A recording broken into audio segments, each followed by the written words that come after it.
ज्यांना सुरांचं स्वामित्व प्राप्त झालेलं अशा आशाताई आपल्याला सोडून गेल्या। 8 सप्टेंबर 1933चा त्यांचा जन्म। 1943 मध्ये मराठीत माझा बाळ या चित्रपटाच्या माध्यमातून त्यांनी गायनाला सुरुवात केली। 1943 पासून ते 2025 पर्यंतचा त्यांचा काळ राहिलाय। हृदयविकाराचा झटका काल आला आणि त्यामुळे त्यांना तातडीनं रुग्णालयात दाखल करण्यात आलं होतं। आपण त्यांचा जीवन परिचय करून घेत आहोत। 1943 मध्ये मराठीत माझा बाळ या चित्रपटाच्या माध्यमातून त्यांनी त्यांच्या गान प्रवासाला सुरुवात केली।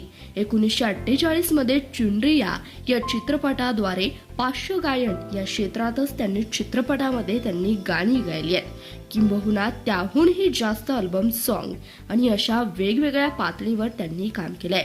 अधिक भाषांमध्ये 20,000हून अधिक गाणी त्यांनी गायली आहेत। अशा आपल्या आशाताईंना CBS न्यूज मराठीकडून भावपूर्ण श्रद्धांजली।